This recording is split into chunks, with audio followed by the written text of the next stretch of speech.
Ողջույն սիրելիներս, շարունակում ենք դասապատրաստման աշխատանքները։ Մաթեմատիկայի շարունակում ենք ուսումնասիրել հանուն 20-ի սահմաններում թեման։ Այսօր մենք անցնելու ենք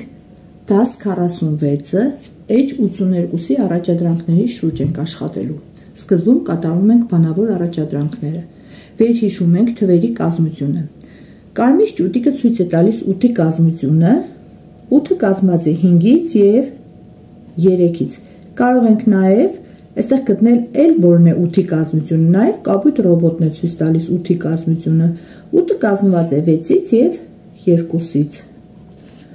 Եվ կարելի առաջարկել էլ որ թվերից է կազմված 8-ը 7-ից և 1-ից,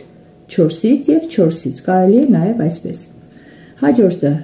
տեղին թռչնակը ցույց է տալիս 5-ի կազմությունը, 5-ը կազմված է 4-ից և երեխաները ավելացնում են 1-ից։ Գտնենք նորից 5-ի կազմությունը, կանաչ թութակը նույնպես ցույց է տալիս 5-ի կազմությունը, գլխի վրա շուռեկած, այսինքն կարող ենք նաև հակառակը ասել։ 5-ը կազմված է 2-ից և 3-ից, 3-ից և 2-ից։ Հետո գտնում ենք հաջորդ ռոբոտին, նա ցույց է տալիս 7-ի կազմությունը, 7-ը կազմված է 3-ից և 4-ից։ Հարցնում ենք, էլ որ թվերից է կազմված 7-ը, 6-ից և 1-ից, 5-ից և 2-ից։ Անցնում ենք հաջորդին, շագանակագույն ճուտիկը ցույց է տալիս 9-ի կազմությունը, 9-ը կազմված է 3-ից և 6-ից։ Էլ որ թվերից է կազմված 9-ը, 8-ից և 1-ից, 7-ից և 2-ից, 5-ից և 4-ից, 3-ն ու 6-ը արդեն նշված է։ Այլևս չենք ասում 9 հատ 1-երից, 3 հատ 3-ներից, դա երբ որ ազատ ժամանակ ունեցանք, երեխաների հետ կխաղանք։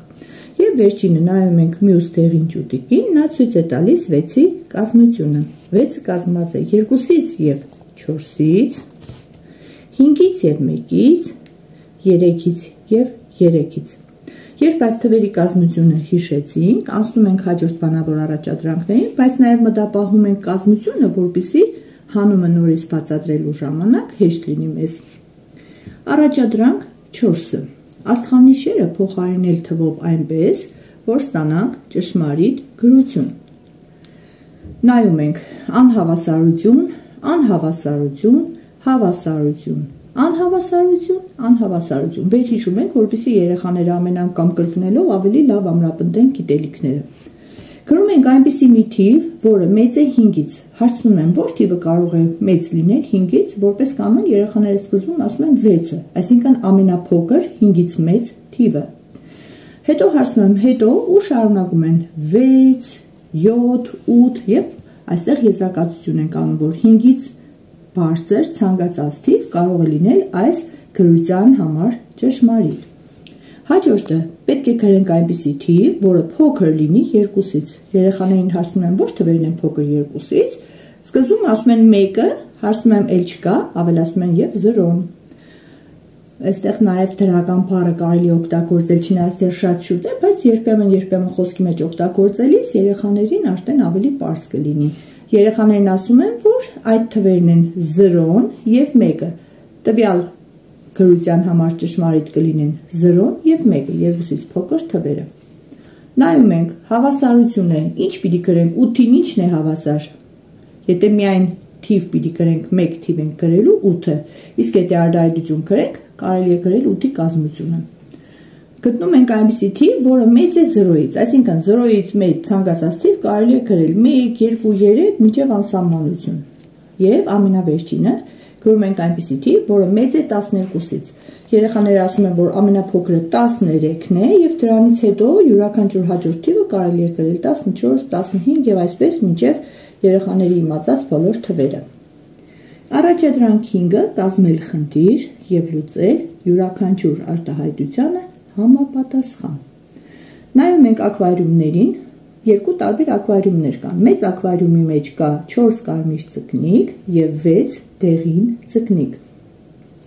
Իսկ փոքր ակվարիումի մեջ 3 կարմիր ձկնիկ և 5 դեղին ձկնիկ։ Նայում ենք թվերին և փորձում ենք կազմել արտահայտություններ։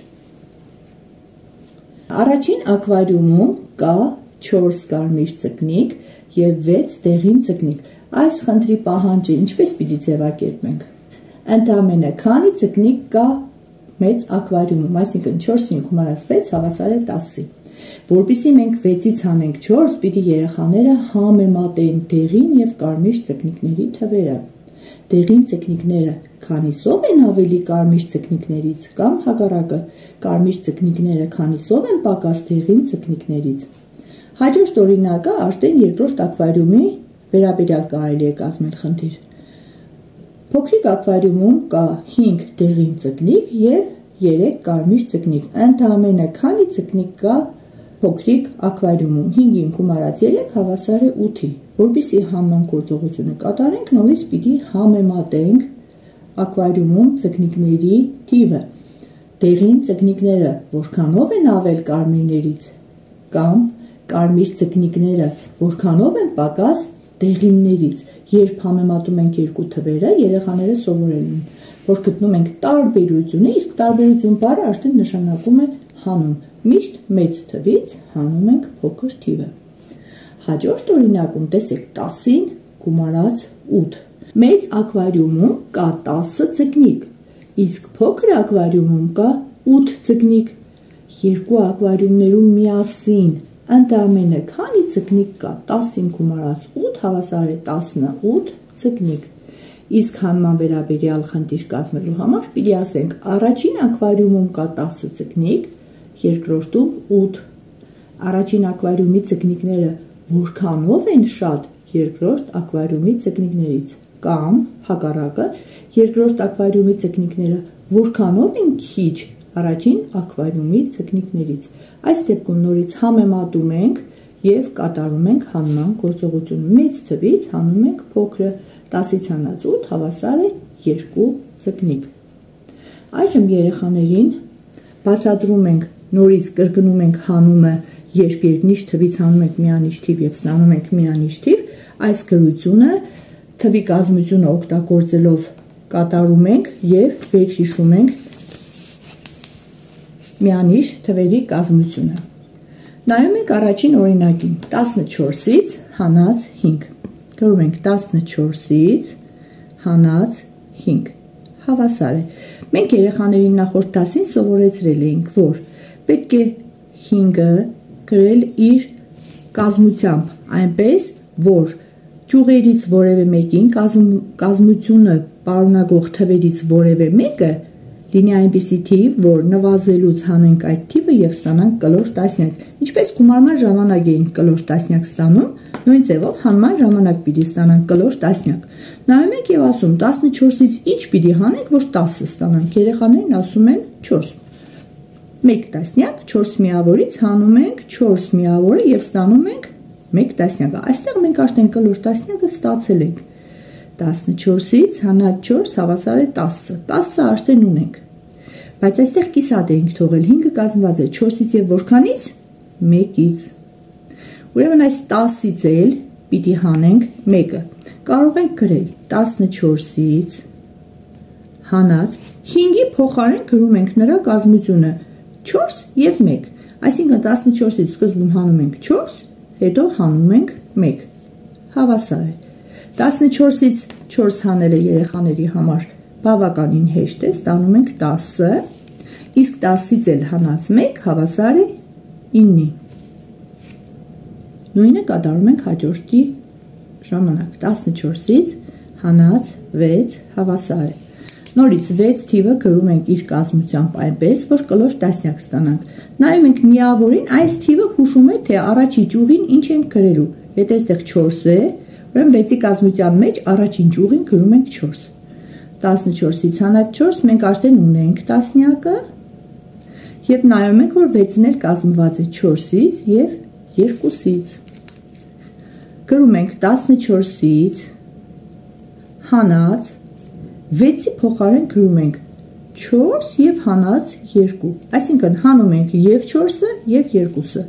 Երբ 14-ից հանում ենք 4-ը, ստանում ենք 10-ը։ 10-ից էլ հանած 2 հավասար է 8-ի։ Նույնը կարելի է երեխաներին նաեւ բացատրել փայտիկների օգնությամբ, որը ավելի տեսանելի կլինի երեխաների համար։ Ենթադրենք, մենք ունենք 14 մատիտ, Եվ հանելու ենք այս 14 մատիտից 7-ը։ Որպեսզի 7 մատիտը հանենք, մենք միանգամից հանում ենք 4-ը, բայց մենք գիտենք, որ 7-ը կազմված է 4-ից և 3-ից։ Հետո էլ հանում ենք 3-ը։ Նայում ենք եղավ 7 մատիտ։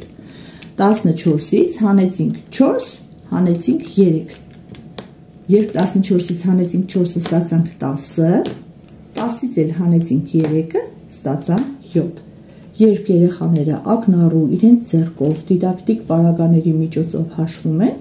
արագ կարողանում են կողմնորոշվել։ Մի քանի նման օրինակներ կատարելուց հետո երեխաների համար ավելի հեշտ կլինի հասկանալ։ Օրինակ, 11-ից հանենք 5։ Ենթադրենք մենք ունենք 11 մատիտ և պիտի հանենք 4-ը։ Միանգամից 1-ը հանում ենք, հիշում ենք, որ 5-ը կազմված է 1-ից և 4-ից։ Այստեղ կլոր տասնյակ է մնացել, տասնյակից էլ հանում ենք 4-ը, 10-ից հանած 4 հավասար է 6-ի։ Այսինքն 11-ից հանած 1 հանած 4 հավասար է 6-ի։ Կամ այսպիսի մի բան էլ, եթե երեխաները դժվարանում են հաշվել, ամենասկզբի համար, որպեսզի ժամանակ չկորցնենք կամ երեխայի համար շատ մեծ դժվարություն չլինի և նա չհիասթափվի, չխուսափի գործողությունները կատարելիս, կարելի է խնդրել երեխաներին, որ հաշվեն նվազման կարգով։ Ենթադրենք 11-ից պիտի հանեն 5։ 11-ից հետո նվազման կարգով 5-ն իջնում ենք ներքև։ 10, 9, 8, 7, 6։ 6 թվի վրա կանգ առած նշանակում է հավասար է 6-ի։ Կամ ենթադրենք 11-ից պիտի հանենք 3։ 11-ից ներքև, այսինքն նվազման կարգով ասում ենք 11-ի նախորդ թվից հաշվում ենք և 3-ն իջնում ներքև։ 10, 9, 8։ Այսինքն 11-ից հանած 3 հավասար է 8-ի։ Գրատախտակին երեխաների օգնությամբ առաջադրանք 2-ը կատարում ենք մանրամասը գրությամբ և ինչքան շատ գրեն երեխաները, այնքան ավելի կամրապնդենք գիտելիքները հանման վերաբերյալ։ Այս առաջադրանքը կատարելուց հետո երրորդ առաջադրանքն ենք գրում վերականգնել հավասարությունը։ Բանալի թվերն են 0, 1, 2, 5, 7, 9։ Նայում ենք 8-ից պիտի ստանանք 15։ Հարցնում ենք երեխաներ թիվը պիտի մեծանա, թե փոքրանա։ 8-ից 15 մեծանալու է, որպեսզի մեծանա ինչ գործողություն են կատարում ենք գումարման գործողություն։ Դնում ենք գումարման նշանը և փորձում գտնել։ 0-ին 8-ին 0 գումարելիս չենք ստանա հավասար չէ 15-ի, 1-ի դեպքում հավասար չէ, 2-ի դեպքում հավասար չէ, 5-ի դեպքում հավասար չէ, մեր փնտրած թիվը 7-ն է, տեղադրում ենք։ 15-ը հիշում ենք նաև կազմությունը, 15-ը կազմված էր 8-ից և 7-ից։ 8 գումարած 7 հավասար է 15-ի։ Հաջորդը 7-ից պիտի ստանանք 12, նորից վերհիշում ենք 12-ի կազմությունը, 12-ը կազմված է 7-ից և 5-ից, 7-ը մեծանալու է, դառնալու է 12, այսինքն պիտի գումարման գործողություն կատարենք, գտնում ենք 5-ը և լրացնում, 16-ից պիտի ստանանք 7, թիվը նվազել է, այսինքն նվազելին հանման գործողության առաջին բաղադրիչն է, 16-ից պիտի հանենք մի այնպիսի թիվ, որ ստանանք 7, գտնում ենք 16-ը կազմված է 7-ից և 9-ից, 9 գրում ենք 16-ի, 17-ի և 18-ի կազմությունը, նույնպես երեխաները կարող են անգիր սովորել, որ հետագայում հեշտ լինի։ Հաջորդը 16-ից պիտի ստանան 14, թիվը փոքրացել է, այսինքն պիտի հանենք։ Ինչ թիվ հանենք 16-ից, որ ստանանք 14։ Նույնիսկ կարող են երեխաները նվազման կարգով հաշվել 15, 14, 2 նիշիճան, ուրեմն 2, մեր որոնելի թիվը 2-ն է։ Ստուգում ենք 16-ից հանած 2 հավասար է 14-ի։ 0-ից պիտի ստանանք 0, այստեղ կարելի է թե գումարում կատարել, թե հանում, երեխաները ըստ ցանկության կարող են գրել կամ գումարած կամ հանած։ 0-ից 0 ստանալու համար պետք է գումարել կամ հանել 0, տեղադրում ենք 0-ներ և 0-ից 1 ստանալու համար պետք է 0-ին գումարենք 1, 0 գումարած 1 հավասար է 1-ի։ Այսօր էլ այսքանը, կհանդիպենք հաջորդ դասին։